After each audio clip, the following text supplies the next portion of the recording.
I think everybody would love to have free health care and free buses and all these things. But the question is, how do you pay for it? The city's already in debt. The governor says no to new taxes. Like Margaret Thatcher said, socialism's great until you run out of everyone else's money, other people's money. Well, what Andrew Cuomo said is that if he had $959 million, he'd give it to Elon Musk in tax credits, because that's exactly what he did. And I bring that up to you to say that it's often a question of whether you have the willingness to spend that money to benefit working class people, not where that money is in the first place. So what would you cut? What would you draw from to do it? I don't think we have to cut. I've spoken about raising taxes on the wealthiest. And frankly, this is an issue that we have here in New York City, and frankly, even across this country. When I've spoken to Trump voters right here in New York City, Hillside Avenue in Queens, Fordham Road in the Bronx, they've told me it was cost of living that drove them to vote for Donald Trump. They've told me it was a promise of a lower whether it be cheaper groceries, whether it be childcare, whether it be rent. Right. And what we're seeing time and time again is we're more focused on the question of billionaires and the most profitable corporations than we are on people who can't even afford to make ends meet in this city. Well, we know affordability is an issue, and I think that all politicians are getting to an understanding of that, and I think that you've done a lot, actually, to bring people's attention to that issue. You just watched Zohran Mamdani in The Lion's Den for an interview with Martha McCallum of Fox News, and I low-key think that he actually sold her on some of his policy ideas. Will she ever admit this? No. But do you kind of see the light bulb go off over her head and see some gears turning after, he gives answers to her questions? Absolutely. And this interview really demonstrates why he is one of the best communicators in the Democratic Party, because rather than capitulating or compromising on values that he has that are deemed too scary or socialist, he finds ways to meet people where they are and frame what he's selling to them in more familiar terms that appeals to their audience. And he won over the Fox News audience too, by the way, which some begrudgingly admit in the comment section. For example, this person says, "Ain't gonna lie, he nailed this interview. Well, let's see how NYC does under socialism at this point.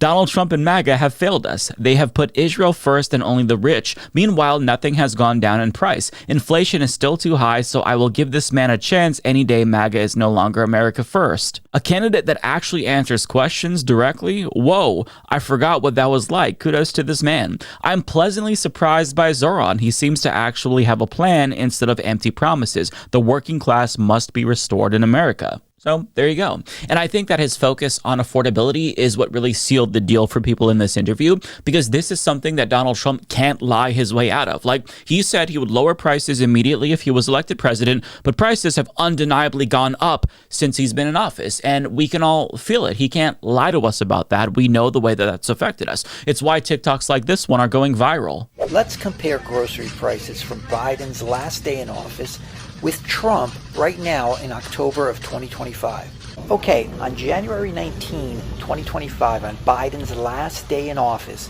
this French vanilla coffee was $7.99 a bag. Now, let's flash forward to October 2025. Same coffee, same store, same size, $9.99 a bag. That's a 25% Trump increase. Let's try one more item, bacon. It was $8.15, $7.49 on sale back on Biden's last day, January 19, 2025. How about now? Now it's $9.65 or $8.99 on sale. Either price, it's a 19% increase than what it was back when Biden was president. So 9 months into the Trump presidency, his promise of lowering prices is failing. Now, I don't think that affordability is going to resonate with the MAGA cultists specifically, because to them, they never actually cared about economic issues. They just said that they did, but in actuality, they voted for him because they wanted racism and mass deportation. But for everybody else, this is the defining issue of the moment. So Zohran zeroing in on affordability and having specific plans to address it is why I think he's doing so well. You can tell that he cares, whereas with Andrew Cuomo, you can tell he doesn't care and he's just trying to say whatever he thinks he needs to say to win.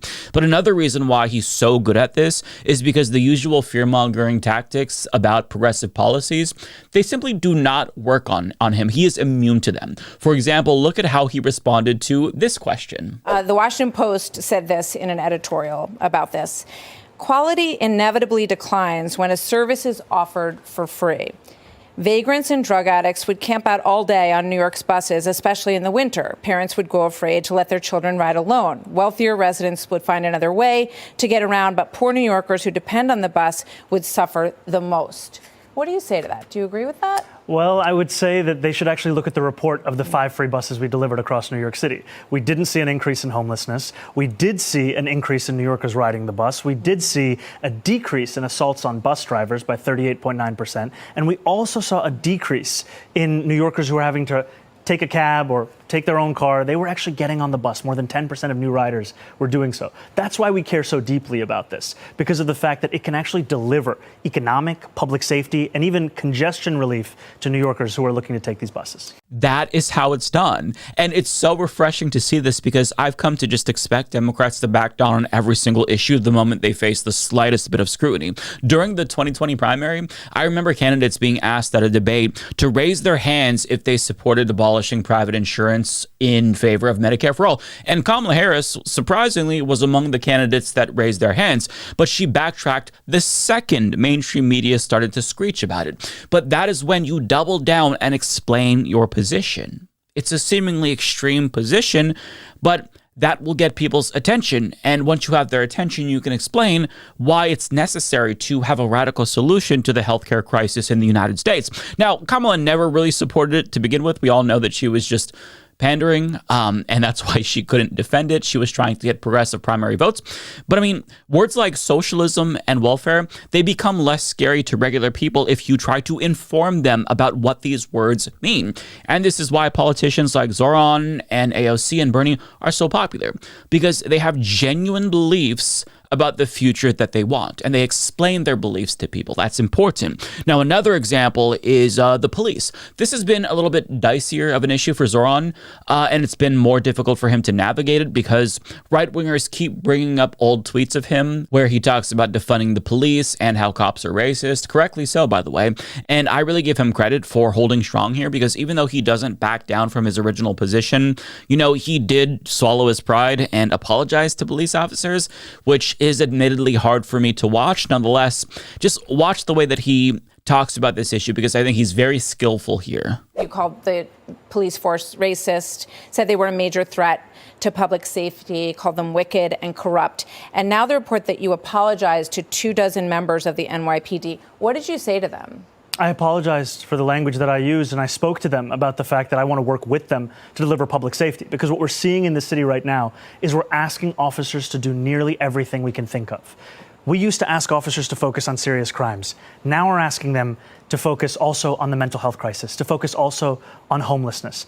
In 1 year alone, the NYPD receives 200,000 mental health calls. In 1 year. Yeah, and you know what they told me? That 1 out of 3 of those, the person has, they're very, very dangerous interactions. You're going to send a social worker in there? You can always have a police officer actually come to address that. But look, you're saying 1 out of 3. 2 out of 3 times, if you don't need the police and you're sending them to do that, then why aren't you sending them to respond to shootings and murders?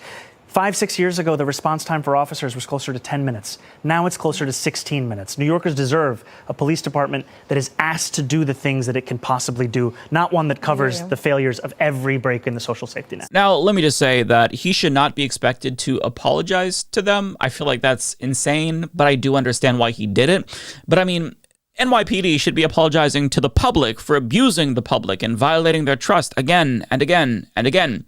So even though it feels like a capitulation optically to watch him apologize to the fucking police, he's not capitulating at all on the substance, which is what matters the most. He's still maintaining his original defund the police position, where instead of throwing more and more money at cops to solve every societal issue, you have social workers and experts in other fields respond to crises that cops have been responding to for a long time. But he masterfully frames this position as pro-cop. And that's amazing. That's what you have to do. And I admire the fact that he takes the time to explain that jailing people for mental health crises, it's not just ineffective, but it's also costly. What we have today that actually works for New Yorkers with serious mental illness, there are things like Fountain House. This is a clubhouse model, peer-led rehabilitative treatment for New Yorkers with serious mental illness. It costs $4,000 to have someone in Fountain House for a year. That's the cost of being on Rikers for 3 days. And what we see, however, is that those services, they increase employment by 50%, they reduce hospitalization by up to 45%, and they actually reduce the cost of healthcare as well for those same New Yorkers. What he's doing here is so important because as a country, we've gotten accustomed to responding to every single issue by throwing more cops at the situation. You see a mentally ill homeless person on the street, call the cops on him. You see a tweaker shooting up in an alleyway, call the cops on him. He's shifting our mentality to view these things as public health issues. And recognizing that these people aren't criminals, rather they've been failed by the system like a lot of us, is very important. And even if you couldn't care less about them as individuals and you're cruel, the fact remains that it's cheaper to treat them for these public health issues than it is to just throw them in jail.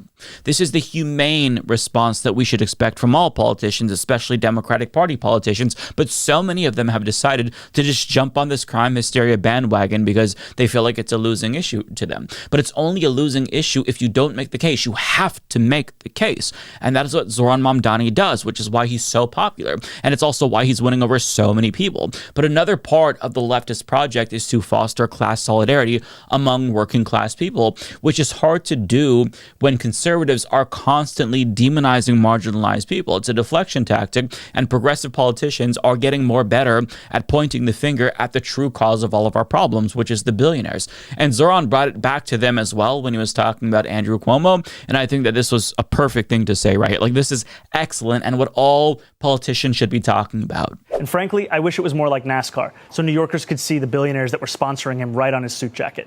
Because this is a man who had 10 years. And I know now that it's politically convenient, he watches Fox News as well. So I'll just speak to him directly. Andrew, you had your chance to lead this state. You took that time to sell out working class New Yorkers to your billionaire donors. And instead of actually meeting the needs of people who couldn't afford to live in this city, you gave $959 million in tax breaks to Elon Musk. And now you want us to believe that we can't spend less money than that to make every bus fast and free in the same city. I mean, that has to be the message. You're not struggling because of immigrants or trans people. You're struggling because our entire political system has been captured by oligarchs who've rigged our system in their favor. Now, I actually want to shift gears for a moment and talk about how AOC connected the dots for people on this issue as well at a CNN town hall that she did with Bernie Sanders. And I think that she brilliantly explained how the hate that right-wingers have been fostering towards marginalized groups is being done specifically at the behest of rich people. They have been successful because they have also been very clear, especially digitally, about what they believe. That women are inferior, that they do not deserve equal rights. That they believe that LGBTQ Americans are subhuman, that they believe and are circulating disgusting racial and white supremacist messaging that they are able to get away with digitally and online. And they are able to radicalize and target and exploit a generation of young boys, in particular, away from healthy masculinity and into an insecure masculinity that requires the domination of others who are poorer, browner, darker, or a different gender than them. And that is why they are resonating online, because they are appealing to the most basest and worst parts of human nature to divide us. And why to divide us? So that the same people who own those platforms, people like Elon Musk, Peter Thiel, Mark Zuckerberg, that these people can continue to get away with highway robbery in tax cuts and in order to fleece all of our pockets, cut our health care, keep our wages low so that we remain fighting amongst ourselves while they make themselves richer. This has got to be the message. And you all know that for years, those of us like myself and leftist independent media have been trying to get this message to stick. And finally, it seems like it's starting to stick. It only took a decade, but here we are. But this is important because it's how you build real class solidarity. This is how you form a multiracial, multi-ethnic, multi-generational working class movement to take on the billionaires who stole our futures away from us. It's not a coincidence that the right-wing propagandists spewing all of this hate are bankrolled by the billionaires. Like, who do you think funded Ben Shapiro and the Daily Wire? Who do you think funded Charlie Kirk? Who do you think is funding all of these networks of right-wing influencers? It's the rich. It benefits them to keep us fighting each other so we don't turn our attention towards those at the top. But if you keep focusing on the wrong 1%, your life is never going to improve.